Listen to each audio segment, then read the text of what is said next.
বাংলাদেশের একজন বরেণ্য ইসলামিক আলোচক, আলেমে দ্বীন, বন্ধুবর হযরত মাওলানা আব্দুল হাই মোহাম্মদ সাইফুল্লাহ, তার আমন্ত্রণেই মূলত আজকে আপনাদের এখানে আমার আসার সুযোগ হয়েছে। এখানে তিনি আরো অনেক বড় বড় ওলামায়ে কেরামকে, ব্যক্তিত্বকে তিনি উপস্থিত করেছেন আপনাদের সম্মুখে। আপনাদের এই অঞ্চলের মানুষের জন্য এটা একটা আনন্দের উপলক্ষ। জনাব শেখ আহমদুল্লাহ হাফিজাহুল্লাহ তাআলা ওয়া রাআহ এতক্ষণ পর্যন্ত আপনাদের সম্মুখে অত্যন্ত জ্ঞানগর্ভ আলোচনা পেশ করেছেন। এছাড়াও আরো অন্যান্য ওলামায়ে কেরাম এসেছেন।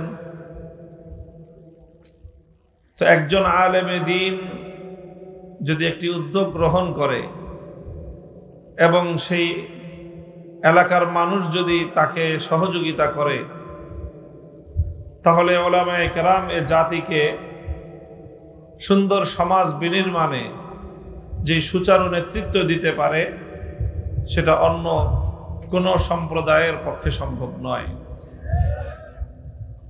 আপনাদের এই আদমদিঘির এই গ্রামের মানুষ, আপনাদের গ্রামের নাম হলো চাটখৈর। তো আপনারা সেই দৃষ্টান্ত স্থাপন করেছেন।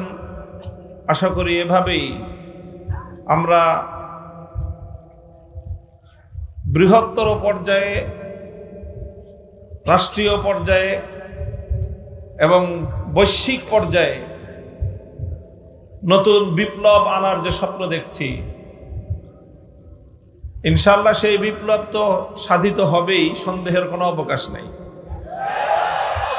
কামা আন্না দুনাল ইয়াউমি আল গাদ, আজ রাত অবসান হওয়ার পর যেরকম আগামীকাল প্রত্যুষে সূর্যের উদয় ঘটবে, নতুন আলো উদ্ভাসিত হবে, নতুন দিন আসবে, এ কথায় যেরকম সন্দেহের কোনো অবকাশ নেই।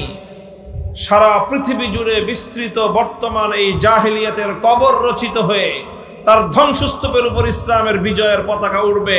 রুখবার সাধ্য পৃথিবীর কোন শক্তির হবে না ইনশাআল্লাহ।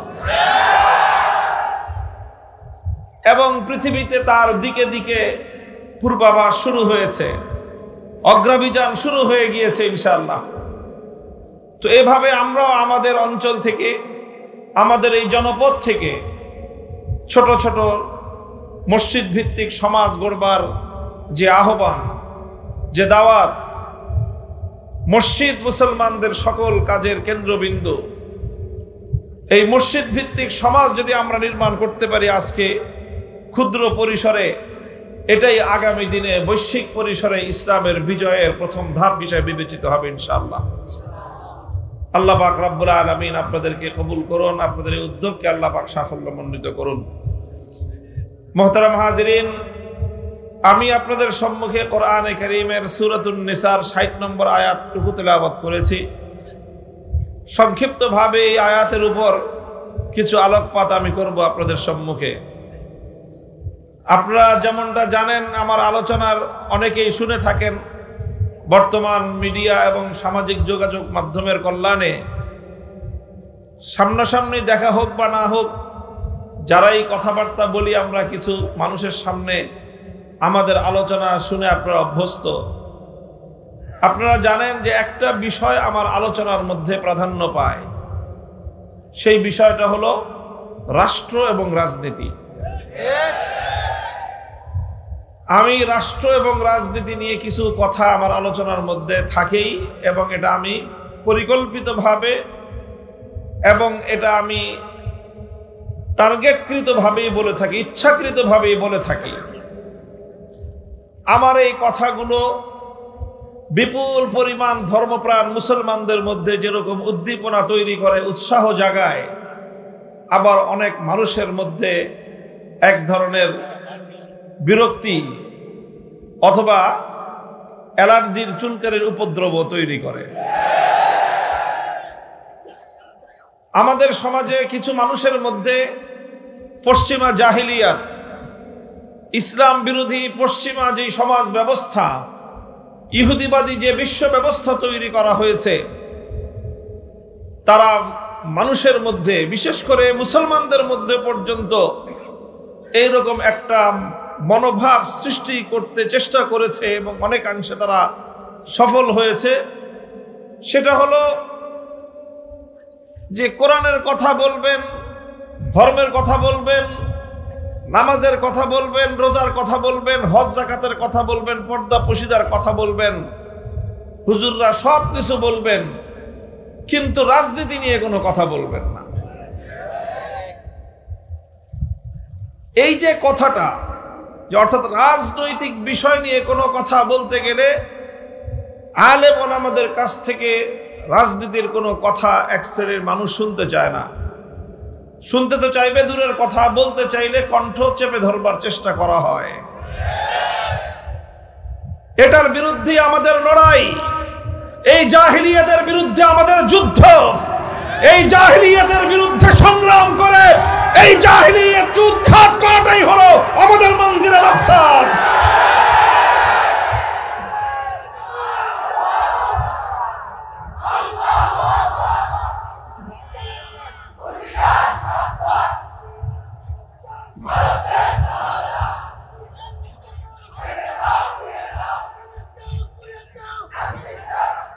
আমরা ইসলামী জীবন ব্যবস্থার প্রতিটি দিক নিয়ে কথা বলবো। উলামায়ে কেরামের দায়িত্ব ইসলামের প্রতিটি শাখা প্রশাখা বিষয়ে মানুষকে সচেতন করা, মানুষকে সজাগ করা, কোরআন এবং হাদিসের দিক নির্দেশনা মানুষের সামনে তুলে ধরা, এটা আলেম ওলামাদের ঐতিহাসিক জিম্মাদারি। মানুষের ঈমান আকীদা নিয়ে যেমনি ভাবে তারা কথা বলবে, মানুষের ঈমান আকীদায় ত্রুটি বিচ্যুতি দেখা দিলে সেই ঈমান এবং আকীদাকে পরিশুদ্ধ করবার জন্য, মানুষের ঈমান দুরুস্ত করার জন্য মানুষকে কোরআন এবং হাদিসের দিক নির্দেশনা, ঈমান এবং আকীদার কথা তুলে ধরা আলেমদের দায়িত্ব। হালাল হারাম সম্পর্কে মানুষের মধ্যে যখন অসচেতনতা তৈরি হবে, তখন হালাল হারামের ব্যাপারে মানুষকে সজাগ করা আলেমদের দায়িত্ব। ইসলামী শরীয়তের ফরজ বিধিবিধান সংক্রান্ত বিষয়ে যখন মানুষের মধ্যে গাফলতি দেখা দিবে, মানুষকে ফরজ বিধিবিধান সম্পর্কে জাগ্রত করা, এটা আলেম ওলামাদের দায়িত্ব। মানুষের মধ্যে যদি আচার আচরণগত ভাবে, মানুষের মধ্যে পারস্পরিক মুআশারাত এবং মানুষের সামাজিক আচার আচরণের ব্যাপারে যদি ইসলামের বিধিবিধান লঙ্ঘিত হতে দেখা যায়, সেই ব্যাপারে সমাজকে, মানুষকে জাগ্রত করা, মানুষকে সচেতন করা, এটা আলেম ওলামাদের দায়িত্ব। ব্যবসা বাণিজ্যের লেনদেনের মধ্যে যদি মানুষ শরীয়তের সীমা লঙ্ঘন করতে থাকে, তখন সেই সমাজকে, সেই জাতিকে, সেই মানুষকে ব্যবসা বাণিজ্যের ক্ষেত্রে আল্লাহর হুকুম, শরীয়তের বিধান মানতে উদ্বুদ্ধ করা, তাদেরকে সতর্ক করা, তাদেরকে সচেতন করা, এটা আলেম ওলামাদের দায়িত্ব। প্রতিটি বিষয়ে যেমনি ভাবে আলেম ওলামাদের দায়িত্ব, ঠিক তদ্রূপ যখন রাষ্ট্র এবং রাজনীতি ইসলামের বিরুদ্ধে পরিচালিত হতে থাকে, মুসলিম সমাজের রাষ্ট্র ব্যবস্থা যখন মুসলমানদের ঈমান হরণ করতে চেষ্টা করে, মুসলমানদের মধ্যে যখন ঈমান বিধ্বংসী কুফরি রাজনীতির মহামারী তৈরি হয়, তখন আলেম সমাজকে ঠিক একইভাবে কুফরি রাষ্ট্র ব্যবস্থা রাজনীতির বিরুদ্ধে কথা বলবার জন্য যে কোনো ঝুঁকি গ্রহণ করা, সেটাও আলেমদের ঐতিহাসিক দায়িত্ব। মুহতারাম হাজিরিন, একটু পরে তাকবীর দিবেন। আল্লাহ পাক রব্বুল আলামিন তৌফিক দান করেন। দেখেন, কথা প্রসঙ্গে কথা চলে আসে, কিছু কথা বলতে গেলে অনেক রাজনৈতিক প্রসঙ্গ আসবে। মূলত আমরা কোরআনে কারীমের প্রতিটি জীবন দর্শন যেরকম মানুষের সামনে তুলে ধরি, কোরআনে কারীমের এবং ইসলামের অন্যতম একটি গুরুত্বপূর্ণ বিধান হলো ইসলামের রাজনৈতিক দর্শন, ইসলামের রাষ্ট্র ব্যবস্থা, ইসলামের রাজনৈতিক মতবাদ, সেই কথাগুলো মানুষের সামনে বলতে হয়। আমার একটা ছোট্ট অ্যানালাইসিস হলো, আমার ছোট্ট একটা পর্যবেক্ষণ হলো, বর্তমানে মুসলিম বিশ্বের মধ্যে, বিশেষ করে আমাদের দেশে, নানাভাবে মানুষের ঈমান, আমল, আকীদা নানাভাবেই ক্ষতিগ্রস্ত হচ্ছে। নানাভাবে সিনেমা, নভেল, নাটক ইত্যাদির মাধ্যমে মুসলমানদের ক্ষতি হচ্ছে। তবে মুসলমানদের আমলের ক্ষতি হয়। চুরি ডাকাতি ছিনতাইয়ের মাধ্যমে মুসলমানদের ক্ষয়ক্ষতি হয়, মুসলমানদের সহায় সম্পদের ক্ষতি হয়। মাদকের করাল গ্রাস গোটা সমাজকে ছেয়ে নিচ্ছে, মাদকের দ্বারা মুসলমানদের আমল নষ্ট হয়। মাদক গ্রহণ করলে আমল নষ্ট হয়। সমাজে নানা ধরনের শিরক বেদাতের অনেক কার্যকলাপ পরিচালিত হচ্ছে। এই সমস্তের দ্বারা সমাজ মুসলমানদের সুন্নতের উপর আমলের যেই বিধিবিধান সেটা ক্ষতিগ্রস্ত হয়। তবে সবচেয়ে বেশি ভয়ঙ্কর যেই প্রবণতা মুসলমানদের মধ্যে পরিচালিত, যেটার দ্বারা মুসলমানদের ঈমান নষ্ট হয়, তার মধ্যে সবচেয়ে উল্লেখযোগ্য বিষয় হলো বর্তমান প্রচলিত পশ্চিমা রাজনীতি ব্যবস্থা। সেই রাজনীতির মাধ্যমে সবচেয়ে বেশি মুসলমানদের ঈমান হরণ হয়। অথচ এই বিষয়ে আমরা অনেকটাই নীরব দর্শকের ভূমিকা পালন করি। আল্লাহ পাক রব্বুল আলামিন এই রাজনৈতিক আক্রমণ থেকে মুসলমানদের ঈমান এবং আমলকে হেফাজত করেন। মুহতারাম হাজিরিন, এই যে একটা রাজনৈতিক পট পরিবর্তন বাংলাদেশে ঘটেছে, 16 বছরের ফ্যাসিবাদ স্বৈরতন্ত্র এই দেশের মানুষের বুকের উপর চেপে বসা একটা জগদ্দল পাথর আল্লাহ পাক রব্বুল আলামিনের সাহায্যে অপসারিত হয়েছে। এদেশের মানুষ মুক্ত বাতাসে নিঃশ্বাস গ্রহণ করার সুযোগ পেয়েছে। ফালিল্লাহিল হামদু আলা যালিক। আমরা আল্লাহ পাকের শুকরিয়া আদায় করি। এখন একটা নতুন আলোচনা, নতুন একটা কথা আসতেছে। এই বিদায়ী ফ্যাসিবাদী আর কথা রাগঢাক রেখে বলে লাভ কি? আওয়ামী লীগের কথাই বলতেছি। এখন অনেকে বলতেছে যে নতুন একটা আওয়ামী লীগ, পরিশুদ্ধ একটা আওয়ামী লীগকে বাংলাদেশে রাজনীতিতে আনার দরকার। অনেকে এটা আমরা বিরোধিতা করতেছি বা অনেকেই বিরুদ্ধাচরণ করতেছে। ইনসাফের কথা হলো যে অন্য সকলের যেরকম রাজনীতি করার অধিকার আছে, আওয়ামী লীগ যদি রাজনীতি করতে চায় তার আগে তাদেরকে বাংলাদেশের মানুষের রক্তের দাম চুকাইতে হবে। যতগুলো মানুষের নিরপরাধ মানুষের রক্ত ঝরিয়েছে তারা, এই সব রক্তপাতের বিচার হোক। যথাযথভাবে বিচার হওয়ার পর এরপরে যদি কিছু আওয়ামী লীগ অবশিষ্ট থাকে তারা রাজনীতি করুক, আমাদের কোনো আপত্তি নেই। তবে আমি যতটুকু দেখেছি 2009 সাল থেকে নিয়ে 2024 সাল পর্যন্ত, মধ্যখানে 2013 সালের শাপলা চত্বর, 2021 সালের ব্রাহ্মণবাড়িয়ার শহীদ শাহাদাতের ঘটনা, এই সকল শাহাদাত এবং এই হত্যাযজ্ঞের সঙ্গে জড়িত মানুষগুলোকে যদি যাচাই বাছাই করে বিচারের কাঠগড়ায় দাঁড় করানো হয়, বাংলাদেশের কোনো একটা ইউনিয়ন ওয়ার্ড পর্যায়ের আওয়ামী লীগের কোনো নেতা অবশিষ্ট থাকবে বলে আমার মনে হয়। 2013 সালের 5ই মে যখন শাপলা চত্বরে রাতের গভীরে নবী প্রেমিক তাওহীদি জনতার বুকের উপর বুলেটের আঘাতে বুলেটের বৃষ্টি বর্ষণ করা হয়, সেই ঘটনার প্রত্যক্ষদর্শী ছিলাম আমরা, তার প্রত্যক্ষ আক্রমণের শিকার ছিলাম আমরা।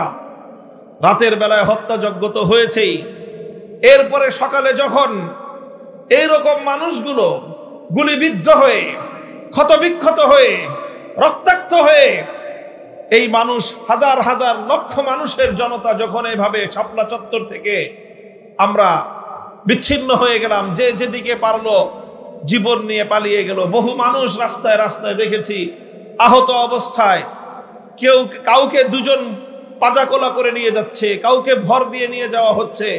অসংখ্য অগণিত মানুষ এভাবে যে যেদিকে পেরেছে চলেছে।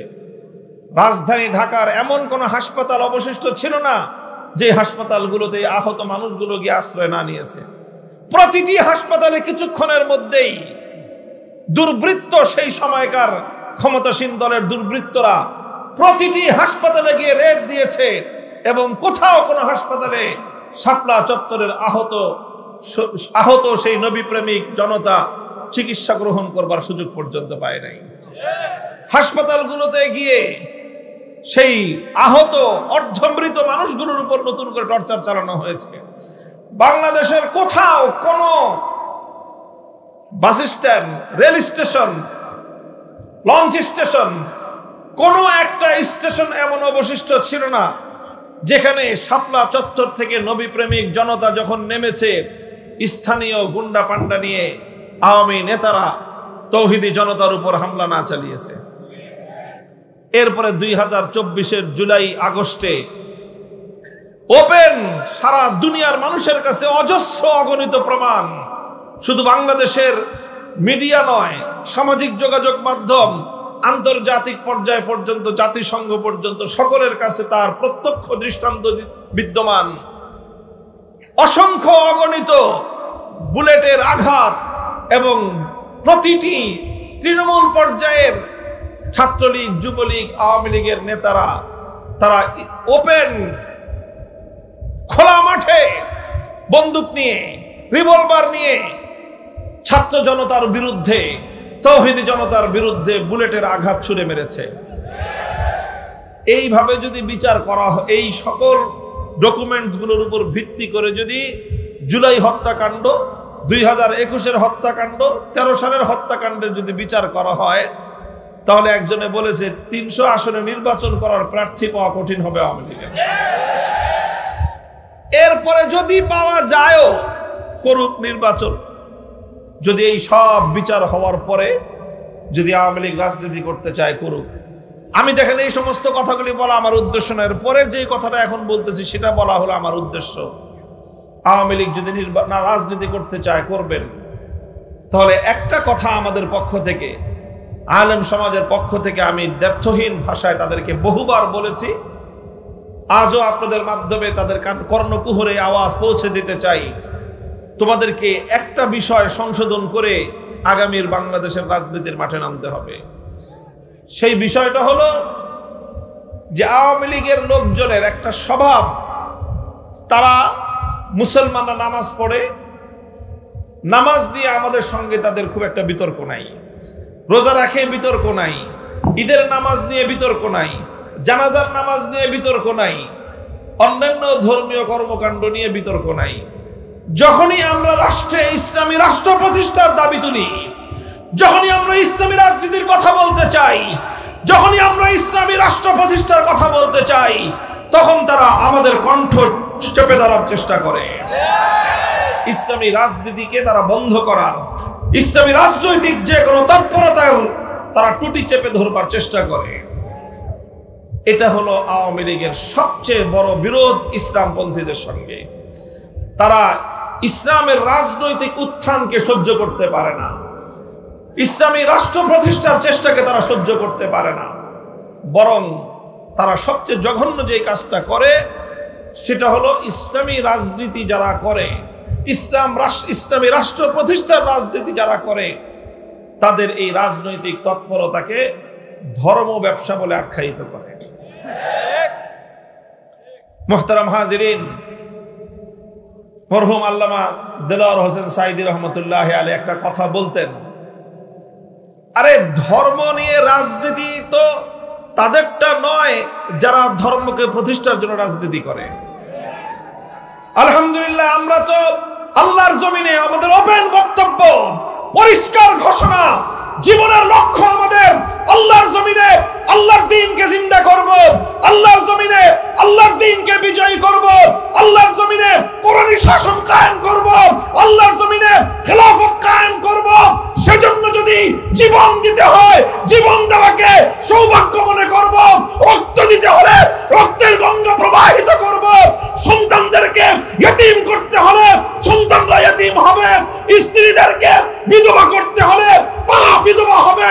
জীবনের বিনিময়ে আল্লাহর জমিনে কোরআনের রাজ কায়েম হওয়া, এটাই আমাদের চূড়ান্ত স্বপ্ন।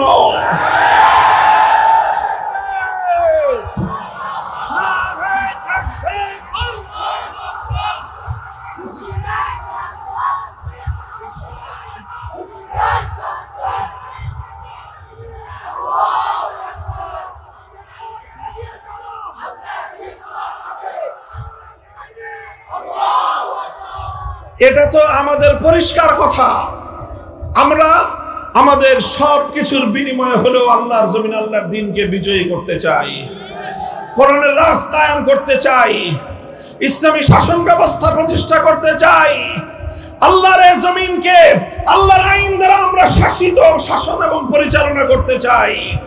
আল্লাহর পক্ষ থেকে আমাদেরকে যে খেলাফতের মহান জিম্মাদারি দেওয়া হয়েছে, সেই খেলাফতের দায়িত্বে সারা পৃথিবীতে আমরা আল্লাহ পাক রব্বুল আলামিনের খেলাফতের শুনানি শাসন ফিরিয়ে আনতে চাই। আমাদের এই কথার মধ্যে কোনো রাগঢাক নাই, কোনো রাগঢাক নাই, কোনো গোপনীয়তার কিছু নাই। এটা আমাদের ওপেন চ্যালেঞ্জ, আমরা এটাই করতে চাই। কাজেই আমরা কোরআনের জন্য জীবন দিতে প্রস্তুত। আমরা কোরআনকে তেলাওয়াত করি, আমরা আল্লাহর কোরআনকে জানার চেষ্টা করি, কোরআনের জ্ঞান অর্জন করার চেষ্টা করি, কোরআনের আহ্বান মানুষের কর্ণকুহরে পৌঁছে দেওয়ার পয়গাম নিয়ে আমরা দুনিয়াতে ফেরি করি এবং আল্লাহর কোরআনের সমাজ বিনির্মাণ করবার জন্য, কোরআনের রাজ গড়বার জন্য আমরা আমাদের জীবনকে বাজি লাগাই। এটা আমাদের স্বপ্ন, এটা আমাদের সাধনা, এটাই আমাদের জীবন, এটাই আমাদের মরণ। কাজেই এটা আমাদের ব্যবসা না, এটা আমাদের জীবন। আল্লাহর কোরআন কায়েম করা, রাজনীতি করা আমাদের ব্যবসা না, এটা আমাদের জীবন, এটাই আমাদের সাধনা। এটার জন্যই আমরা বাঁচি, এটার জন্যই আমরা মরতে চেষ্টা করি।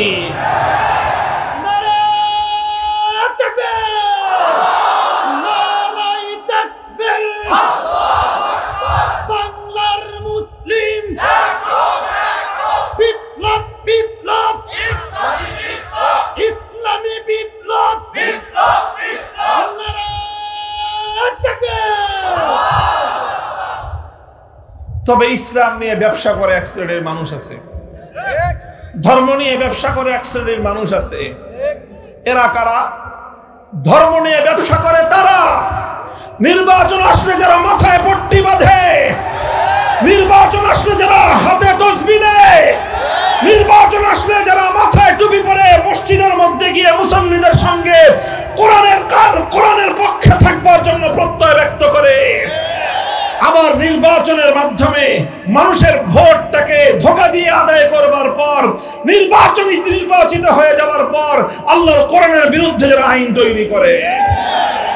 ধর্ম নিয়ে ব্যবসা তারা করে যারা কোরআনের কথা বলে ক্ষমতায় আসবার পর আল্লাহর কোরআনকে উৎখাত করার জন্য তারা আইন তৈরি করে, রাজনীতি করে। আমরা ধর্ম নিয়ে ব্যবসা করি না, আমরা ধর্মের রাজনীতি করি। আমরা ইসলাম নিয়ে ব্যবসা করি না, আমরা ইসলামের রাজনীতি করি।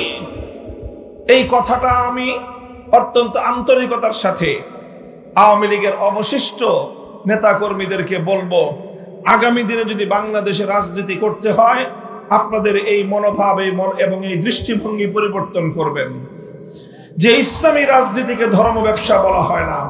ধর্ম ব্যবসা বলা হয় যারা ধর্ম করে না, যারা ইসলামকে মানে না, অথচ ইসলামকে তারা মানুষের সামনে নিজের অচল মালকে পরিচালিত করবার জন্য, নিজের অবৈধ উদ্দেশ্য চরিতার্থ করার জন্য ইসলামের নামকে যারা স্বার্থ হিসেবে ব্যবহার করে, তারা ধর্ম নিয়ে ধর্মের ব্যবসা করে। এই কথাটা বললাম এজন্য যে এই যে জায়গাতে আমাদের সঙ্গে যে তাদের বিরোধ, এই বিরোধ যতদিন পর্যন্ত তারা তাদের এই জায়গাটাকে, তাদের এই দৃষ্টিভঙ্গিকে সংশোধন না করবে, আমাদের সঙ্গে আপোষ হওয়ার কোনো সুযোগ নাই। এই প্রসঙ্গে সর্বশেষ কথা হলো, আমার এই আওয়ামী লীগের সঙ্গে রাজনীতি করতে করতে এই সমস্যা আস্তে আস্তে ধীরে ধীরে বিএনপির রাজনীতি যারা করেন, আমি পরিষ্কার পয়গাম দিয়ে দিতে চাই, পরিষ্কার এই বার্তা আমাদের পক্ষ থেকে দিয়ে দিতে চাই। যদি আমাদের রাজনৈতিক দর্শন নিয়ে, আমাদের কোনো পদক্ষেপ নিয়ে, আমাদের কোনো ভূমিকা নিয়ে আপনাদের কোনো আপত্তি থাকে, সমালোচনা করবেন, কিন্তু ইসলামী রাজনীতিকে ধর্ম ব্যবসা বলে কটাক্ষজনক আপনাদের কেউ না করে। যদি আপনাদের কোনো নেতা, আপনাদের কোনো দায়িত্বশীল ইসলামী রাজনীতিকে যদি ধর্ম ব্যবসা বলে কটাক্ষ করার চেষ্টা করে, আপনাদের সঙ্গে আওয়ামী লীগের মতো আচরণ করতে আমরা দুইবার ভাববো না।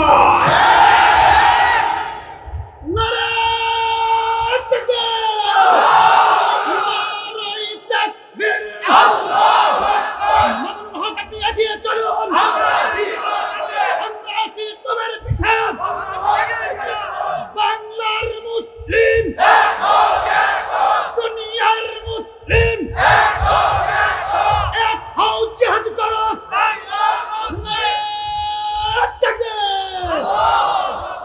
মুহতারাম হাজিরিন, কথাটা পরিষ্কার, সুন্দর পরিষ্কার একটা বার্তা।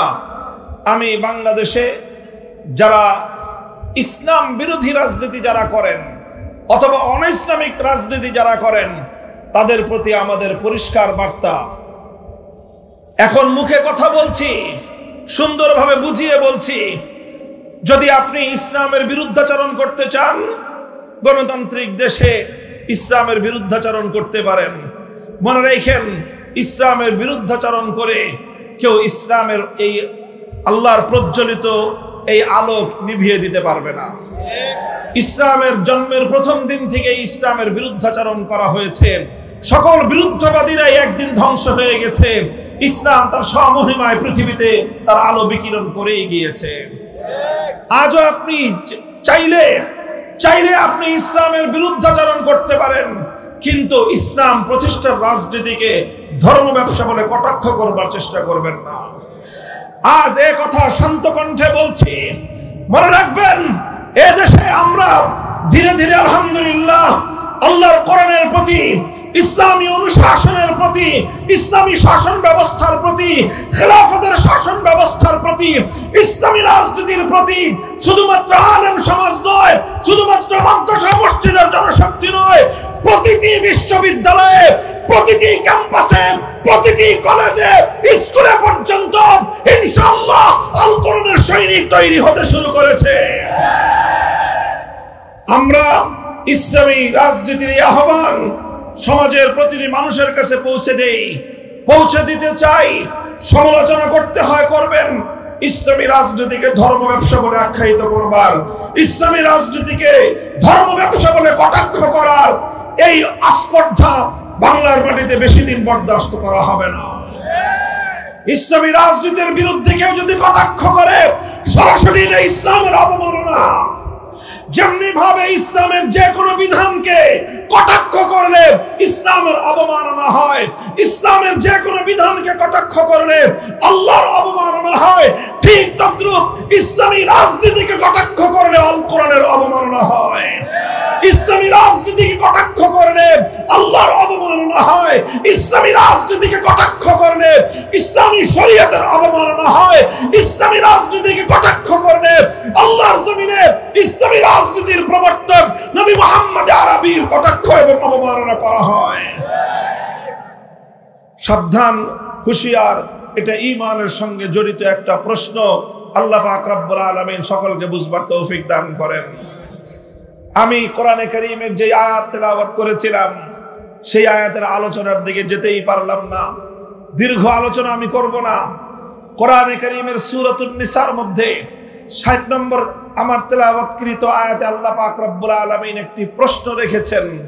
বিস্ময়কর, বিস্ময়াভিভূত হয়ে বিস্ময়ের সঙ্গে আল্লাহ পাক রব্বুল আলামিন আশ্চর্য বোধ করে একটি প্রশ্ন রেখেছেন। আল্লাহ বলেন, আলাম তারা ইলাল্লাযীনা ইয়াজউমুনা আন্নাহুম আমানু বিমা উনজিলা ইলাইকা ওয়া মা উনজিলা মিন ক্বাবলিক ইউরিদুনা আন ইয়াতাহাকামু ইলাত তাগুতি ওয়া ক্বাদ উমিরু আন ইয়াকফুরু বিহি ওয়া ইউরিদুশ শাইতানু আন ইউদিল্লাহুম দালালাম বাঈদা। আল্লাহ বলেন যে তোমরা কি দেখেছো এক শ্রেণীর মানুষ এমন রয়েছে, তোমরা কি লক্ষ্য করো যে কিছু মানুষ এমন রয়েছে, ইয়াজউমুনা আন্নাহুম আমানু, তারা দাবি করে যে তারা নাকি ঈমানদার। তারা কি দাবি করে? তারা নিজেদেরকে ঈমানদার বলে দাবি করে। ইয়াজউমুন অর্থই হলো ইয়াদউন, তারা নিজেদেরকে ঈমানদার বলে দাবি করে। অথচ আল্লাহর কোরআন বলতেছে, অথচ ইউরিদুনা আন ইয়াতাহাকামু ইলাত তাগুত ওয়া ক্বাদ উমিরু আন ইয়াকফুরু বিহি, নিজেদেরকে তারা ঈমানদার বলে দাবি করে, অথচ তারা তাগুতের কাছে বিচার চায়, তারা তাগুতের কাছে ফয়সালা জানতে চায়, তারা তাগুতের সিদ্ধান্ত জানতে চায়। অথচ আল্লাহর পক্ষ থেকে সমস্ত মানব জাতিকে স্পষ্ট বার্তা দিয়ে দেওয়া হয়েছে যে তোমরা তাগুতকে অস্বীকার করো। কোরআনে কারীমের এই আয়াত, সূরাতুন নিসার এই আয়াত স্পষ্ট ভাষায় মানব জাতির কাছে একটা বার্তা তুলে ধরে। সেই বার্তাটা হলো এই, যারা তাগুতকে বিশ্বাস করে, যারা তাগুতের সিদ্ধান্ত মানবার জন্য প্রস্তুত হয়, তারা আর কিছু হলেও হতে পারে, হাজি হতে পারে, গাজী হতে পারে, পাজি হতে পারে, কিন্তু ইমানদার হতে পারে না। আল্লাহর কোরআনের বার্তা হলো এই যে তুমি তাগুতের কাছে ফয়সালা চাইবা, তাগুতের কাছে সিদ্ধান্ত জানতে চাইবা, তাগুতের বিচার মানবা, আবার নিজেকে ইমানদারও মনে করবা। এই দুটো কোশ্চিন কেন একত্রিত হতে পারে না। কোরআনে কারীমের বহু আয়াত একইভাবে আল্লাহ পাক রব্বুল আলামিন তাগুতের প্রতি ইমানদারদেরকে চূড়ান্তভাবে তাগুতকে বর্জন করতে বলা হয়েছে। সূরাতুল বাকারার মধ্যে আল্লাহ পাক রব্বুল আলামিন স্পষ্ট ভাষায় বলেছেন, আল্লাহ পাক রব্বুল আলামিন কোরআনে কারীমের বিভিন্ন জায়গায় তাগুত সম্পর্কে পরিষ্কার বার্তা দিয়েছেন। আল্লাহ বলেছেন, আল্লাযীনা আমানু ইউকাতিলুনা ফী সাবিলিল্লাহ ওয়াল্লাযীনা কাফারু ইউকাতিলুনা ফী সাবিলিত তাগুত। আল্লাহ বলেন, যারা ঈমানদার তারাও লড়াই করে, যারা বেঈমান তারাও লড়াই করে। ঈমানদাররা লড়াই করে আল্লাহর পথে, বেঈমানরা লড়াই করে তাগুতের পথে। সুতরাং আল্লাহর পথ হলো ভিন্ন, তাগুতের পথ হলো ভিন্ন। আলো এবং অন্ধকার যেমন একাকার হতে পারে না, আসমান আর জমিন যেমন একত্রিত হতে পারে না, ঠিক তেমনি ভাবে আল্লাহর উপর বিশ্বাস এবং তাগুতের উপর আস্থা বিশ্বাস, এই দুটো কোশ্চিন কেন একত্রিত হতে পারে না। যদি আপনি আমি ইমানদার হতে চাই, মুমিন হতে চাই, তাহলে পরিষ্কার আল্লাহর কোরআন পরিষ্কার সাফ সাফ আমাদেরকে বলে দিয়েছে যে তোমাদেরকে আল্লাহর উপর ইমানদার হতে হবে, আল্লাহর উপর বিশ্বাসকে অটল এবং অবিচল রাখতে হবে। একই সঙ্গে তাগুতকে তোমার অস্বীকার করতে হবে। তুমি যদি তাগুতকে অস্বীকার করতে না পারো, তাহলে তুমি তোমার ঈমান কোশ্চিনকালে আল্লাহর নিকট গ্রহণযোগ্য হতে পারে না। প্রশ্ন আসতে পারে, তাগুত কাকে বলা হয়? খুব সংক্ষিপ্ত আলোচনার মাধ্যমে আমি আপনাদের সম্মুখে তাগুতের সংক্ষিপ্ত পরিচয় তুলে ধরবো। এটাই আমার আলোচনার সর্বশেষ পয়েন্ট। মুহতারাম হাজিরিন, যুগে যুগে কোরআনে কারীমের যত মুফাসসিরিনগণ তাফসীর লিখেছেন, কোরআনে কারীমের তাফসীর করেছেন, তারা সকলেই তাগুতের পরিচয় তুলে ধরেছেন। সকল মুফাসসিরিনদের আলোচনাকে যদি একত্রিত করা হয়, তাগুত সম্পর্কে মুফাসসিরিনগণ যেই ব্যাখ্যা, যেই বিশ্লেষণ, তাগুতের যেই ডেফিনিশন এবং তার যে সংজ্ঞা তুলে ধরেছেন, তার সারমর্ম হলো এই, তাগুত কাকে বলা হয়? তাগুত বলা হয় আল্লাহ পাক রব্বুল আলামিনের জন্য যেই স্থান, যেই আসন নির্ধারিত, আল্লাহর জন্য যেই মর্যাদাটা নির্ধারিত, আল্লাহর জন্য নির্ধারিত আসন যদি কোনো গায়রুল্লাহকে দেওয়া হয়, কোনো গায়রুল্লাহকে যদি আল্লাহর জন্য নির্ধারিত আসনে বসানো হয়, সেই গায়রুল্লাহকেই বলা হয় তাগুত। কথা বোঝা গেল? যেমন ছোট্ট একটা দৃষ্টান্ত দেই, আপনারা প্রশ্নের জবাব দিয়েন, দৃষ্টান্তটা বুঝতে সহজ হবে। বলেন তো, এই মহাবিশ্বের মধ্যে ইবাদতের উপযুক্ত একমাত্র কে? আরো জোরে বলেন, মহাবিশ্বের মধ্যে ইবাদতের উপযুক্ত একমাত্র কে? আল্লাহ। ইবাদতের উপযুক্ত একমাত্র আল্লাহ। এখন এই আল্লাহর জন্য যেই ইবাদত, সেই ইবাদত যদি আল্লাহর জন্য না করে কোন গায়রুল্লাহর জন্য কেউ ইবাদত করে, তাহলে যেই গায়রুল্লাহর জন্য ইবাদত করা হবে সেই গায়রুল্লাহকেই বলা হয় তাগুত। আরো স্পেসিফিক দৃষ্টান্ত বুঝেন, যেরকম কোরআনে কারীমের মধ্যে সে যুগের কথা বলা হয়েছে, সেই যুগে কিছু মানুষ আল্লাহকে বাদ দিয়ে লাত, মানাত, উজ্জা, হুবাল এই সকল দেবদেবতার পূজা করত, এই সকল দেবদেবতার ইবাদত করত। ইবাদতের উপযুক্ত একমাত্র কে? জোরে বলেন কে? যখনই কোনো মানুষ আল্লাহকে বাদ দিয়ে লাত, মানাত, উজ্জা, হুবাল দেবতার ইবাদত করলো, তখন লাত, মানাত, উজ্জা, হুবাল এই দেবতাগুলোকে আল্লাহর জন্য নির্ধারিত আসনে সমাসীন করা হলো। আল্লাহর জন্য নির্ধারিত আসনে সমাসীন যাকেই করা হয় তাকেই তাগুত বলা হয়। যখন কেউ লাতকে পূজা করে তখন লাতকে বলা হয় তাগুত। যখন কেউ মানাতকে পূজা করে মানাতকে বলা হয় তাগুত। যখন কেউ উজ্জা বা হুবালকে পূজা করে তখন উজ্জা বা হুবালকেই বলা হয় তাগুত। বর্তমান যুগের মানুষ লাত, মানাত, উজ্জা, হুবালের পূজা করে না। আজকের যুগের কিছু মানুষ তারা সরস্বতীর পূজা করে। আজকের যুগের কিছু মানুষ দুর্গার পূজা করে। আজকের যুগের কিছু মানুষ তারা কালীর পূজা করে। আল্লাহকে বাদ দিয়ে বিভিন্ন দেব দেবতার পূজা করে। যখনই কোনো মানুষ আল্লাহকে বাদ দিয়ে কোন দেব দেবতাকে পূজা করলো, আল্লাহকে বাদ দিয়ে দুর্গার ইবাদত করলো, তখন দুর্গাকে বলা হয় তাগুত। আল্লাহকে বাদ দিয়ে সরস্বতীর ইবাদত করলো, সরস্বতীকে বলা হয় তাগুত। আল্লাহকে বাদ দিয়ে কালীর ইবাদত করলো, কালীকে বলা হয় তাগুত। অর্থাৎ যে আসন একমাত্র আল্লাহর জন্য নির্ধারিত, সেই আসনে যদি কোনো গায়রুল্লাহকে বসানো হয়, সেই গায়রুল্লাহকেই বলা হয় তাগুত। তাগুতের পরিচয় বুঝতে পারলেন? এতক্ষণ পর্যন্ত আমি যেই তাগুতের কথা বললাম এটা হলো ইবাদতের ক্ষেত্রে তাগুত। ঈমানের জন্য অপরিহার্য জরুরি বিষয় হলো প্রত্যেকটা মুমিনকে, প্রত্যেক ব্যক্তিকে একত্ববাদ তথা তাওহীদকে বিশ্বাস করতে হবে। তাওহীদ হলো ঈমানের সবচেয়ে গুরুত্বপূর্ণ বুনিয়াদ। ঈমানের সবচেয়ে গুরুত্বপূর্ণ বুনিয়াদ কি বললাম? বলেন কি? তাওহীদ। তাওহীদ মানে কি? একত্ববাদ। তাওহীদ মানে কি? একত্ববাদ। এই একত্ববাদের একটা অংশ হলো তাওহীদ ফিল ইবাদাহ। ইবাদতের মধ্যে আল্লাহর একত্ববাদকে মানতে হবে। ইবাদতের একমাত্র উপযুক্ত কে? জোরে বলেন, ইবাদতের একমাত্র উপযুক্ত কে? ইবাদতের উপযুক্ত একমাত্র আল্লাহকে বিশ্বাস করা। ইবাদতের উপযুক্ত একমাত্র আল্লাহকে স্বীকার করা। ইবাদতের উপযুক্ত একমাত্র আল্লাহকে মান্য করা। এটাকে বলা হয় তাওহীদ ফিল ইবাদাহ। আল্লাহকে বাদ দিয়ে যখন কোনো গায়রুল্লাহর ইবাদত করা হয় এটাই হলো শিরক। আর যেই গায়রুল্লাহর ইবাদত করা হলো তাকেই বলা হয় তাগুত।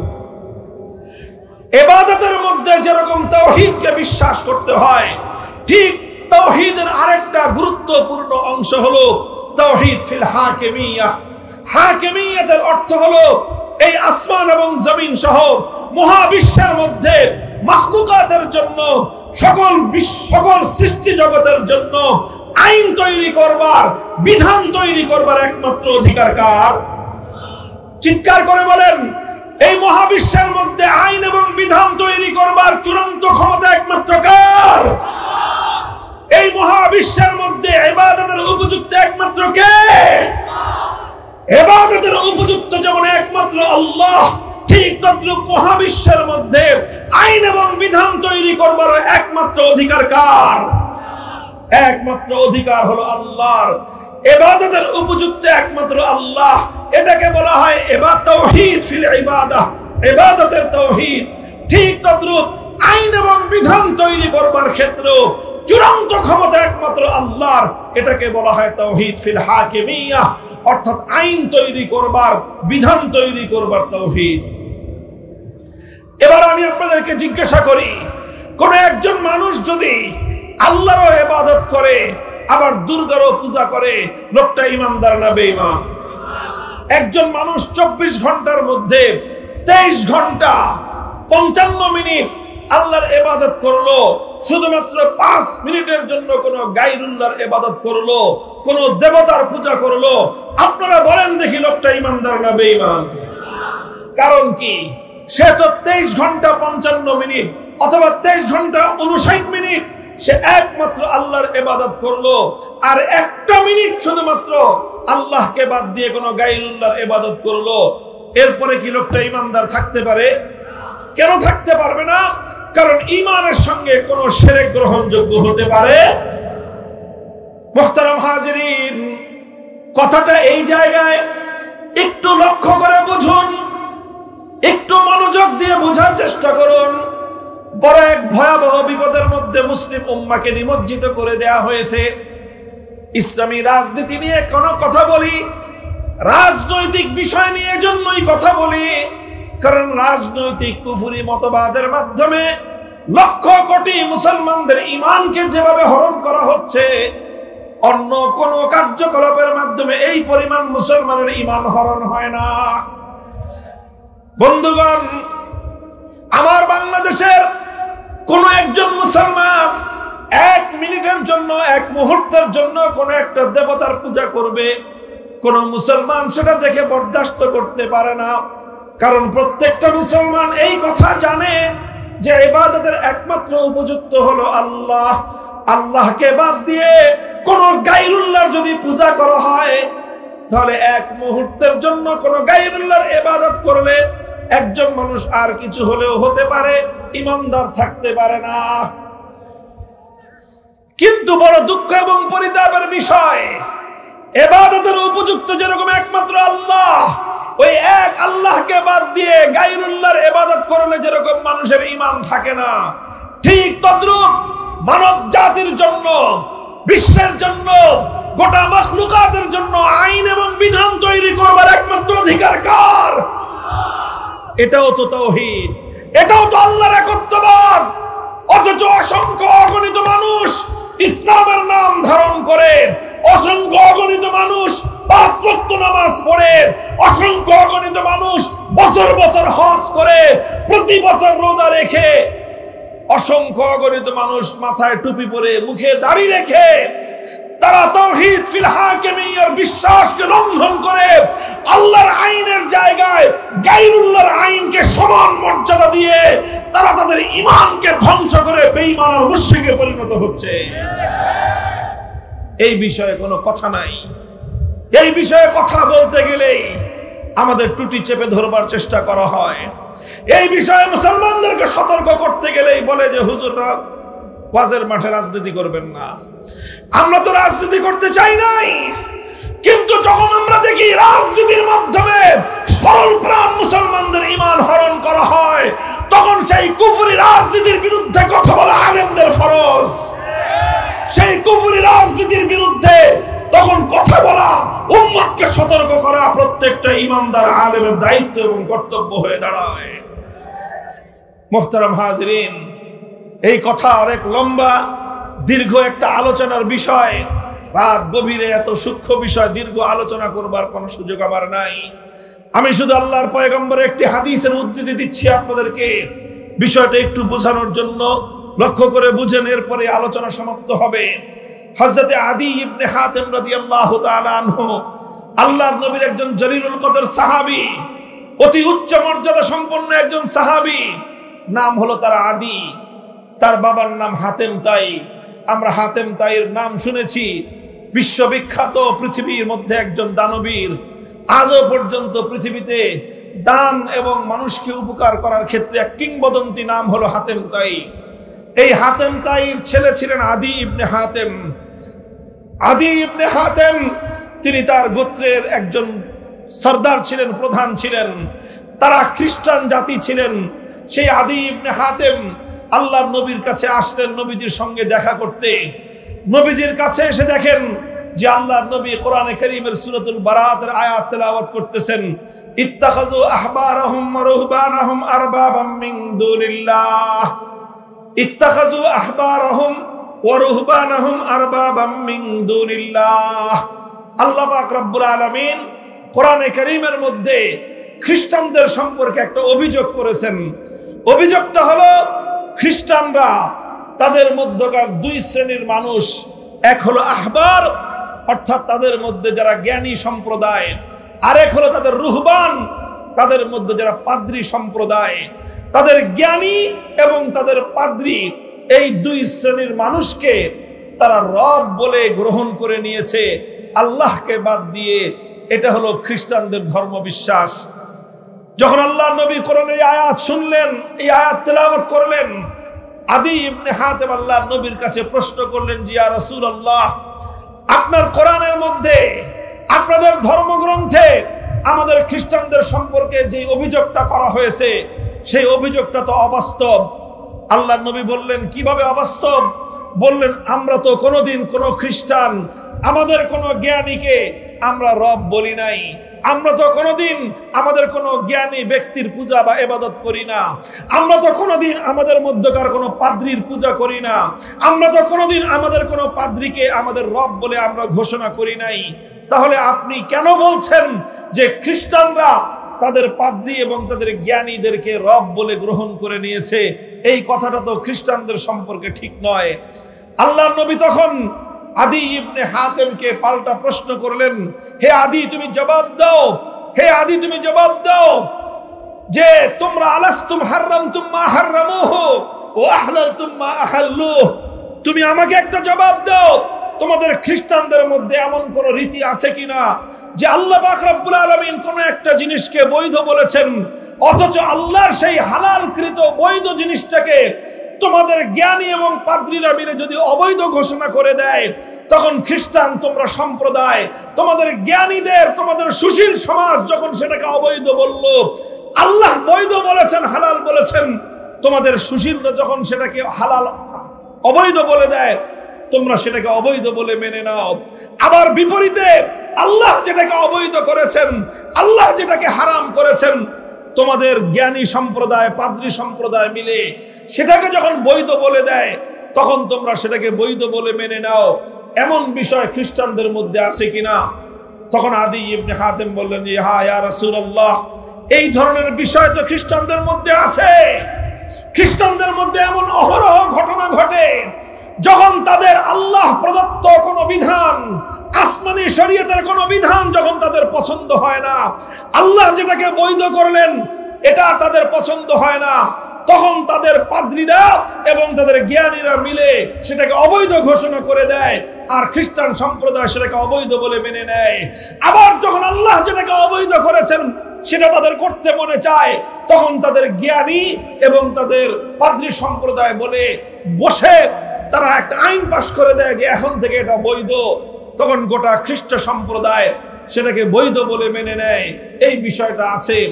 আল্লাহ রসুল তখন বললেন, ফাতিলকা ইবাদাতুহুম, হে আদি তুমি মনে রেখো কোনটা মানুষের জন্য বৈধ হবে, কোনটা অবৈধ হবে, কোনটা আইন সম্মত হবে, কোনটা বেআইনি হবে, সেটা নির্ধারণ করবার চূড়ান্ত ক্ষমতা একমাত্র আল্লাহর। দুনিয়ার কোন মানুষ আল্লাহ পাক রব্বুল আলামিনের কোন বৈধকে অবৈধ ঘোষণা করতে পারে না। আল্লাহর কোন অবৈধকে দুনিয়ার কোন মানুষ বৈধ ঘোষণা করতে পারে না। যে মানুষ আল্লাহর বৈধকে অবৈধ বলবে, যে মানুষ আল্লাহর অবৈধকে বৈধ বলবে, সে সরাসরি আল্লাহর সঙ্গে টক্কর দিল, সে আল্লাহর সঙ্গে বিরোধ করলো। এই পৃথিবীতে সে হলো সবচেয়ে বড় তাগুত। মুহতারাম হাজিরিন, বড় দুঃখ এবং পরিতাপের বিষয় হলো এই যে 1 মিনিটের জন্য আল্লাহর জায়গায় কোন গায়রুল্লাহর ইবাদত করলে কোন মানুষ ইমানদার থাকতে পারে না। এই কথা সবাই মানে, এই কথা সবাই বিশ্বাস করে, অথচ আজ পাশ্চাত্য রাজনীতি আমাদের সমাজের মধ্যে এমন এক ভয়ঙ্কর রাজনৈতিক দর্শন চাপিয়ে দিয়েছে, যেই রাজনৈতিক দর্শনের মাধ্যমে সমাজের কিছু নির্বাচিত মানুষ কোন একটা সংসদে বসে অথবা কোন একটা মন্ত্রণালয়ে বসে, মন্ত্রী পরিষদের বৈঠকে বসে আল্লাহর কোরআনের অসংখ্য আইনকে তারা পরিবর্তন করে দিচ্ছে, আল্লাহর কোরআনের বিধানকে তারা পরিবর্তন করে দিচ্ছে। আর হাজার হাজার লক্ষ লক্ষ মানুষ টুপি পরে নামাজ পড়ে, অথচ আল্লাহর কোন আইনকে যখন পরিবর্তন করে দেয়া হয়, তখন তারা সকলেই সেই মানুষের বানানো আইনকে আল্লাহর আইনের পরিবর্তে তারা মেনে নেয়। ও দোস্ত, পৃথিবীতে এর চেয়ে বড় শিরক আর কিছুই হতে পারে না। মুহতারাম হাজিরিন, আখেরি পয়গাম আপনাদের কাছে এটাই বলতে চাই, পৃথিবীতে মুসলমানদের মধ্যে অভিশাপ ছিল না। 600 বছর পর্যন্ত পৃথিবী মুসলমানরা শাসন করেছে। কোনদিন কোন মুসলিম জাতির মধ্যে এমন চিন্তাও কেউ করে নাই যে আল্লাহর আইনকে পরিবর্তন করে মানুষ কোন আইন তৈরি করতে পারে। সর্বপ্রথম মুসলমানদের মধ্যে অভিশাপ তৈরি হয়েছে, অভিশাপ দেখা দিয়েছে চেঙ্গিস খানদের মাধ্যমে, হালাকু খানদের উত্তরসূরিদের মাধ্যমে। তাতারিরা চেঙ্গিস খানের উত্তরসূরি, সেই বর্বর তাতারি মঙ্গোলীয়রা যখন মুসলমানদের বাগদাদকে ধ্বংস করে, মুসলমানদের এলাকাগুলোকে দখল করে নেয়, সেই এলাকায় সর্বপ্রথম তারা আল্লাহর আইন উৎখাত করে আল্লাহর আইনের পরিবর্তে চেঙ্গিস খানের বানানো আইন দিয়ে তারা সমাজকে শাসন করতে আরম্ভ করে। সর্বপ্রথম মুসলমানদের উপরে অভিশাপ চাপিয়ে দেয় কারা? মঙ্গোলীয় তাতারিরা।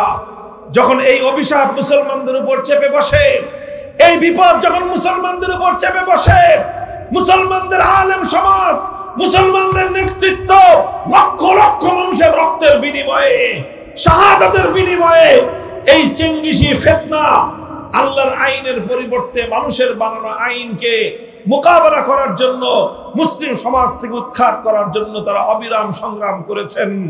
শাইখুল ইসলাম ইবনে তাইমিয়া রাহমাতুল্লাহি আলাইহি, যার নাম আজ উচ্চারণ করা হয় আরবে এবং আজমে, যেই শাইখুল ইসলাম ইবনে তাইমিয়ার নাম উচ্চারণ না করে দুনিয়ার মুসলিম উম্মাহ আজ এক কদম সামনে চলতে পারে না। সেই ইবনে তাইমিয়া রাহমাতুল্লাহি আলাইহি তার জীবদ্দশায় এই তাতারিদের মোকাবেলা করতে গিয়ে জীবনের দীর্ঘ একটা সময় কারারুদ্ধ থেকেছেন। ছয় বার তিনি কারারুদ্ধ হয়েছেন। কারাগারের অন্ধকার প্রকোষ্ঠে তার জীবনের গুরুত্বপূর্ণ সময়, অধিকাংশ সময় অতিক্রান্ত হয়েছে। সব জুলুম সহ্য করেছেন, সমস্ত ত্যাগ আর কুরবানি হাসি মুখে বরণ করে নিয়েছেন, কিন্তু আল্লাহর আইনের পরিবর্তে মানুষের বানানো আইনকে এক মুহূর্তের জন্য মেনে নেন নাই। অনেক ত্যাগ আর কোরবানির মাধ্যমে এক সময় তাতারিদের পতন হয়, অনেক তাতারিরা মুসলমান হয়ে যায়, বাকিরা উৎখাত হয়ে আবার মুসলমানদের উপর, সেই মুসলমানদের উপর থেকে সেই বিপদ দূর হয়ে আবার আল্লাহর আইন এবং আল্লাহর শাসন, আল্লাহর কোরআনের শাসন ফিরে আসে। এইভাবে চলতে চলতে সেই মুসলমানদের সালতানাতে ওসমানিয়ার সময় পর্যন্ত, মুসলমানদের সালতানাতে ওসমানিয়া এবং এই ভারতবর্ষের মোগল সাম্রাজ্য সময় পর্যন্ত আইন চলতো একমাত্র কার? শাসন করত মুসলমান, শাসন করত শাসক, শাসন করত রাজা বাদশাহ, আইন চলতো কার? এভাবেই চলছে মুসলমানরা।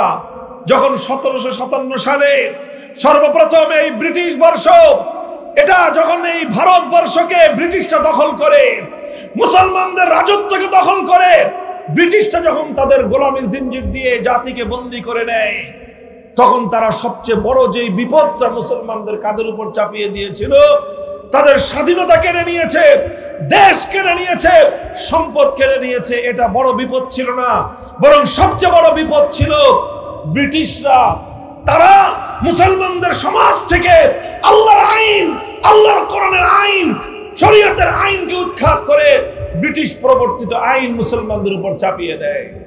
মুহতারাম হাজিরিন, 190 বছর পর্যন্ত ব্রিটিশদের মোকাবেলা করা হয়েছে, সংগ্রাম করা হয়েছে, যুদ্ধ করা হয়েছে, জিহাদ করা হয়েছে, ব্রিটিশদেরকে উৎখাত করা হয়েছে। 1947 সালে 190 বছরের সংগ্রামের মধ্য দিয়ে ব্রিটিশদেরকে উৎখাত করা হয়েছিল। ব্রিটিশদের বানানো আইন দিয়ে আবার মুসলমানরা শাসিত হবে এজন্য নয়। ব্রিটিশরা উৎখাত হয়েছে 1947 সাল থেকে আজ 2025 সাল, কত বছর হয়? প্রায় 75 বছর, প্রায় 72-73 বছর, দীর্ঘ সময়। বন্ধুগণ, এই দীর্ঘ একটা সময়, 78 বছর সময় অতিক্রান্ত হয়েছে। মুসলমানরা একটাই আক্ষেপ, যারা কোরআন বুঝেন, যারা হাদিস বুঝেন, ইসলামের ইতিহাস নিয়ে যারা স্টাডি করেন, আমাদের আক্ষেপ একটাই, 78 বছর আগে ব্রিটিশদেরকে আমাদের পূর্বপুরুষরা রক্তে পতাকা স্বাধীন হয়েছে, কিন্তু জাতি হিসেবে আজও আমরা স্বাধীন হতে পারি নাই। বলবেন কেন জাতি হিসেবে স্বাধীন হতে পারলাম না? হে আমার জাতি, শুধু পতাকা, স্বাধীন পতাকা উড়লেই জাতি স্বাধীন হয় না, মানচিত্র স্বাধীন হলেই জাতি স্বাধীন হয় না। কিভাবে তুমি তোমাকে স্বাধীন ভাবো? আজও তোমার দেশের আদালত পরিচালিত হয় আল্লাহর কোরআনের আইন অনুযায়ী নয়, ব্রিটিশ প্রবর্তিত আইন অনুযায়ী। তুমি কিভাবে তোমাকে স্বাধীন ভাবো? আজও তোমার দেশের শাসন ব্যবস্থা পরিচালিত হয় আল্লাহ প্রদত্ত শাসন শাসন ব্যবস্থা অনুযায়ী নয়, বরং ব্রিটিশ প্রবর্তিত শাসন ব্যবস্থা অনুযায়ী আজও তোমার প্রশাসন চলে।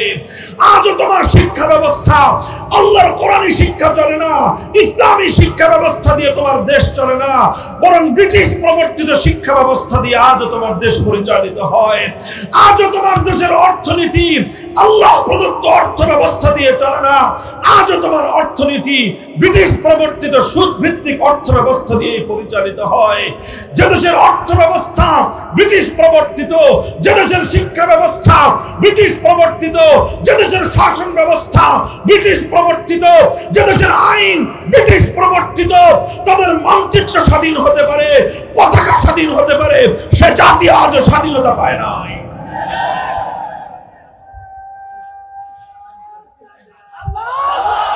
ভাই, আমার আখেরি পয়গাম, জুলাই এবং আগস্ট বিপ্লবকে দ্বিতীয় স্বাধীনতা বললে কিছু মানুষ সহ্য করতে পারে না, অথচ জুলাই এবং আগস্টের বিপ্লবের মাধ্যমে প্রকৃত অর্থে বাংলার মানুষ নতুন করে স্বাধীনতা পেয়েছে।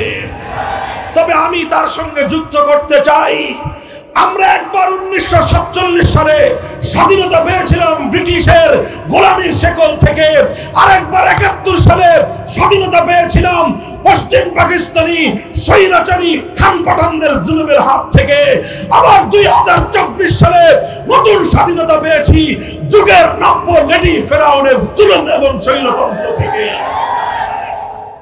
তবে শেষ যেই কথাটা, এই 3 স্বাধীনতার পরেও আজও আমরা পরিপূর্ণ স্বাধীনতা পাই না।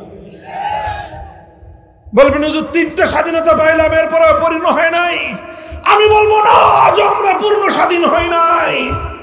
হে মুসলমান, আমরা স্বাধীন, পূর্ণ স্বাধীন হব যেদিন আমার এই স্বাধীন মুসলমানের মাটি থেকে মানব রচিত সমস্ত আইন, সমস্ত শাসন তন্ত্র মন্ত্রকে বঙ্গোপসাগরে ভাসিয়ে দিতে পারবো। আলহামদুলিল্লাহ, জুলাই এবং আগস্ট বিপ্লবের মধ্য দিয়ে আমরা এখন নতুন করে সেই স্বপ্ন দেখতে শুরু করেছি। আলহামদুলিল্লাহ বলেন, কথা ঠিক না বেঠিক? বলবেন হুজুর জুলাই আগস্টে কি ইসলামী বিপ্লব হয়েছে? আমি বলবো যে না, জুলাই আগস্টে ইসলামী বিপ্লব হয় নাই, তবে ইসলামী বিপ্লবের পূর্বাভাস দেখা দিয়েছে। যেমন প্রতিদিন সকালবেলা যখন সূর্য উদিত হয়, সূর্য উদয়ের ঘন্টা দেড়েক আগে পূর্ব দিগন্তে সুবহে সাদেকের অভ্যুদয় ঘটে। কথা বলেন ঠিক না বেঠিক? আমরা যখন ফজরের নামাজের ওয়াক্ত হয়, ফজরের নামাজ পড়ি, তখন কিন্তু সূর্য উঠে না। সূর্য উঠে তখন সুবহে সাদেক হয়। সুবহে সাদেক হলে দুনিয়ার মানুষ বুঝে আর কিছুক্ষণ পরে সূর্যের উদয় হবে। সমস্ত পাখিরা গান গেয়ে উঠে, সমস্ত পশু পাখি তারা কিচিরমিচির করে উঠে, তারা দুনিয়ার মানুষকে আগমনী বার্তা শোনাতে আরম্ভ করে, হে মানুষ আর ঘুমিয়ে থেকো না, কিছুক্ষণ পরেই পূর্ব দিগন্তে সূর্যের উদয় হবে, আলোয় আলোয় পৃথিবীটা উদ্ভাসিত হবে, রাতের অমানিসা অন্ধকার দূর হয়ে যাবে, তুমি ঘুমিয়ে থেকো না, জেগে উঠো, নতুন আলোকে তুমি স্বাগত জানাও। এর নামই হলো সুবহে জাদিদ, এর নামই হলো সুবহে সাদেক। আমি বলতে চাই, জুলাই এবং আগস্টের বিপ্লবে এদেশের তাওহীদি জনতা, কোরআন প্রেমী জনতা যেভাবে বুক টান করে জালিমের বিরুদ্ধে লড়াই করেছে, যেভাবে স্বৈরতন্ত্র এবং ফ্যাসিবাদের বিরুদ্ধে মোকাবেলা করেছে, এদেশে এতে সত্যপন্থী মানুষের বুকের মধ্যে সাহস জন্মেছে, এবং এই সাহসকে পুঁজি করেই আগামীর বিপ্লব হবে ইসলামের বিপ্লব। আর এই বিপ্লবটা ছিল ইসলামী বিপ্লবের পূর্বাভাস। কিভাবে পূর্বাভাস বলি? ছোট্ট একটা সিমটম বলি। আপনারা লক্ষ্য করেছেন 5ই আগস্ট দুপুর 1টা থেকে 2টোর মধ্যে যখন গোটা বাংলাদেশের মানুষ জানতে পারলো লেডি ফেরাউন পালিয়েছে, গোটা বাংলাদেশে 1 ঘন্টার মধ্যে একটা ঐতিহাসিক ঘটনা ঘটেছে। সেই ঘটনাটা কি? টেকনাফ থেকে তেতুলিয়ায় ভাস্কর্য নামে মুসলমানদের জনপদে যত মূর্তি বানানো হয়েছিল, 1 ঘন্টার ব্যবধানে একটা মূর্তিও আস্ত থাকে নাই। সেটা যত দুর্ভেদ্য জায়গাতেই হোক না কেন, হাইকোর্ট, সুপ্রিম কোর্ট থেকে শুরু করে সেনানিবাস পর্যন্ত, রাজপথ থেকে শুরু করে অন্য একটা পাড়া এবং মহল্লার রাস্তার মোড় পর্যন্ত ভাস্কর্য নামক মুসলিম জনপদের শিরকের আখড়া সমস্ত মূর্তি ভেঙে গুড়িয়ে দেওয়া হয়েছে।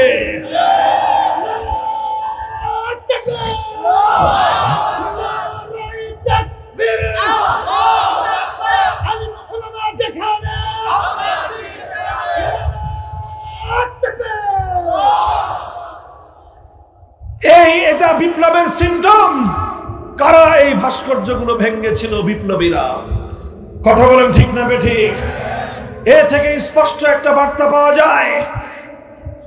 এখানে আবার কেউ এটা ভুল বুঝবেন না, আমরা কোনো হিন্দুদের মন্দিরের মূর্তি ভাঙি নাই। কথা বলেন ঠিক না বেঠিক? কোন হিন্দুদের সংখ্যালঘুদের মন্দির, তাদের বাসা বাড়িতে রক্ষিত কোন একটা মূর্তির গায়ে ফুলের টোকাও দেওয়া হয় নাই। আবার মুসলমানদের জনপদে বানানো কোন ভাস্কর্যজনক মূর্তি একটা আস্ত রাখা হয় নাই। এই জায়গাটা থেকে ইসলামের সৌন্দর্য এবং ইসলামের বিধান পরিষ্কার হয়। মুসলমানরা নিজেদের জনপদে কোন মূর্তিকে বরদাস্ত করে না, কিন্তু অন্য ধর্মাবলম্বীদের ধর্মীয় কোন সংস্কৃতির উপর একটা ফুলের টোকাও দেয় না। এটাই হলো ইসলামের সাম্প্রদায়িক সম্প্রীতির নজির। কথা বলেন ঠিক কিনা? আজ আমার স্পষ্ট পয়গাম, আমরা একথাই বলতে চাই, আমরা বাংলার মাটি থেকে, শাহজালালের পুণ্যভূমি থেকে, শাহ মখদুমের বাংলার মাটি থেকে শিরকের সমস্ত আখড়া যেভাবে আমরা উৎখাত করেছি, ইনশাআল্লাহ আগামীর একটা বিপ্লব হবে। সেই বিপ্লব হবে আল্লাহর জমিনে মানব রচিত সমস্ত আইনকে উৎখাত করে আল্লাহর কোরআনের আইন এদেশে বিজয়ী করা হবে, বিজয়ী করা হবে, বিজয়ী করা হবে ইনশাআল্লাহ।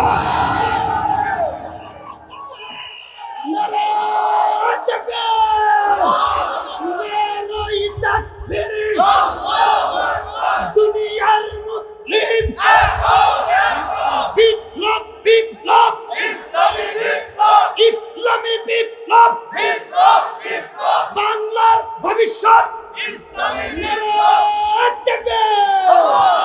মুহতারাম হাজিরিন, আমরা আপনাদের কাছে এই পয়গাম পৌঁছে দিতে চাই, আপনারা এভাবে মসজিদ ভিত্তিক সমাজ তৈরি করুন। মুসলমানদের মার্কাজ হবে মসজিদ, মুসলমানদের সংস্কৃতি হবে মসজিদ কেন্দ্রিক, মুসলমানদের প্রতিটি কেন্দ্রের মূল কেন্দ্রবিন্দু হবে মসজিদ। মুসলমানদেরকে মসজিদ বিমুখ করে মূর্তিমুখী করবার যে কোনো হিন্দুয়ানিয়া তৎপরতা, ভারতীয় সেই সকল ষড়যন্ত্রকে আমাদের এভাবেই রুখে দিতে হবে। প্রস্তুত থাকবেন তো ইনশাআল্লাহ? যেভাবে ফ্যাসিবাদকে বাংলার মাটি থেকে উৎখাত করা হয়েছে, যেভাবে ছোট ছোট স্বাধীনতা এনেছি, চূড়ান্ত স্বাধীনতা আনবার জন্য আল্লাহর কোরআনকে আল্লাহর জমিনে চূড়ান্তভাবে বাস্তবায়ন করবার জন্য যদি আমাদের রক্ত দিতে হয়, রক্ত দিতে হবে, জীবন দিতে হলে জীবন দিতে হবে, শাহাদাতের নজরানা দিতে হলে শাহাদাতের নজরানা দিতে হবে। 2000 তাজা প্রাণের মাধ্যমে, 2000 তাজা প্রাণের মাধ্যমে যদি আমরা ফ্যাসিবাদকে বিতাড়িত করতে পারি, সেখানে মানব রচিত সমস্ত তন্ত্র মন্ত্রের কবর রচনা করে আল্লাহর কোরআনকে বিজয়ী করবার জন্য যদি 20,000 মানুষের শাহাদাতের নজরানার প্রয়োজন হয়, শহীদি ঈদগাহে মাথায় কাফনের কাপড় বেঁধে কারা কারা প্রস্তুত থাকবা? হাত তুলে খোদার কাছে শপথ করো।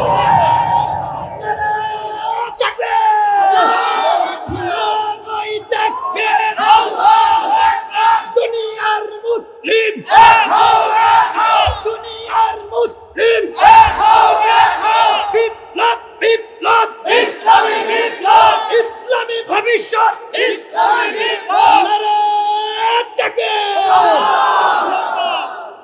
এগুলো শুধু মুখের কথার কথা না, শপথ, অঙ্গীকার। কার সাথে? কার সাথে? আল্লাহ পাক রব্বুল আলামিন আমাদের এই শপথ বাস্তবায়ন করার, এই অঙ্গীকার রক্ষা করার তৌফিক দান করুন। আমাদের এই প্রাণ প্রিয় মাতৃভূমি, এটা আল্লাহর কোরআনের বাগান হোক। এই মাতৃভূমিতে আল্লাহর কোরআনের রাজ কায়েম হোক। আল্লাহর কোরআনের শাসন দ্বারা আমরা সকলেই শাসিত হই। সেই সোনালী দিনের স্বপ্ন রেখে আহ্বান রেখে আমি আমার কথা শেষ করলাম। আল্লাহ পাক রব্বুল আলামিন আজকের এই মাহফিলকে কবুল করুন। ওয়া আখিরু দাওয়ানা আলহামদুলিল্লাহি রাব্বিল আলামিন। সুবহানাল্লাহি ওয়া বিহামদিহি সুবহানাল্লাহিল আযীম। আল্লাহুম্মা সাল্লি আলা মুহাম্মাদিন ওয়া আলা আলি মুহাম্মাদ কামা সাল্লাইতা আলা ইব্রাহিম ওয়া আলা আলি ইব্রাহিম ইন্নাকা হামিদুম মাজিদ। ইয়া হাইয়ু ইয়া কাইয়্যুম বিরহমাতিকা নাস্তাগীস أصلح لنا شأننا كله ولا تكلنا إلى أنفسنا طرفة عين إله العالمين رب العالمين আয় আল্লাহ আজকের মাহফিলকে আপনি কবুল এবং মঞ্জুর করে নিন। ইলাহুল আলামিন হাজার হাজার মানুষ আপনার বান্দারা আপনার কোরআনের ভালোবাসায় ইসলামের ভালোবাসায় দূর দূরান্ত থেকে ছুটে এসেছে আল্লাহ। বাদ ভাঙ্গা জ্বরের মতো আপনার কোরআনের প্রতি মানুষের এই উৎসাহ উদ্দীপনাকে আয় আল্লাহ আপনি কবুল করে নিন। আয় আল্লাহ এই উসিলায় আমাদের এই মাতৃভূমি থেকে সকল জাহিলিয়াতকে ইয়া আল্লাহ সকল তাগুতি ব্যবস্থাকে আপনি উৎখাত করে আয় আল্লাহ আপনার কোরআনকে আপনি এখানে বিজয়ী আদর্শ রূপে প্রতিষ্ঠিত করে দিন। ইলাহুল আলামিন রব্বুল আলামিন উলামায়ে কেরামকে আল্লাহ হিম্মত দান করুন। আয় আল্লাহ জাতি হিসাবে আমাদেরকে আল্লাহ আপনি এক এবং নেক করে দিন। সকল ষড়যন্ত্রের মোকাবেলা করবার তৌফিক এনায়েত ফরমান। আয় আল্লাহ উম্মতে মুহাম্মাদিয়াকে আপনি মাফ করুন। আয় আল্লাহ উম্মতকে আপনি কোরআন সুন্নাহর পথে ফিরে আসার তৌফিক এনায়েত ফরমান। ইলাহুল আলামিন মাহফিলের আয়োজকদেরকে আপনি কবুল করুন। যারা সহযোগিতা করেছেন সাহায্য করেছেন যে যেভাবে অংশগ্রহণ করেছেন আয় আল্লাহ প্রত্যেককে আপনি উত্তম বিনিময় নসিব ফরমান। ইলাহুল আলামিন রব্বুল আলামিন অনেকে দোয়া চেয়েছেন দূর দূরান্ত থেকে প্রবাস থেকে এলাকা থেকে আল্লাহ বিশেষ করে অনেক মা বোনেরা দোয়া চেয়েছেন আল্লাহ প্রত্যেকের দিলের নেক মাকসাদকে আপনি পুরা করুন আল্লাহ। ইলাহুল আলামিন রব্বুল আলামিন আমাদের দোয়াকে আপনি কবুল করুন। রব্বানা তাকাব্বাল মিন্না ইন্নাকা আনতাস সামিউল আলিম ওয়া তুব আলাইনা ইয়া মাওলানা ইন্নাকা আনতাত তাওয়াবুর রহিম। وصلى الله تعالى على خير خلقه محمد وعلى آله وأصحابه أجمعين سبحان ربك رب العزة عما يصفون وسلام على المرسلين والحمد لله رب العالمين.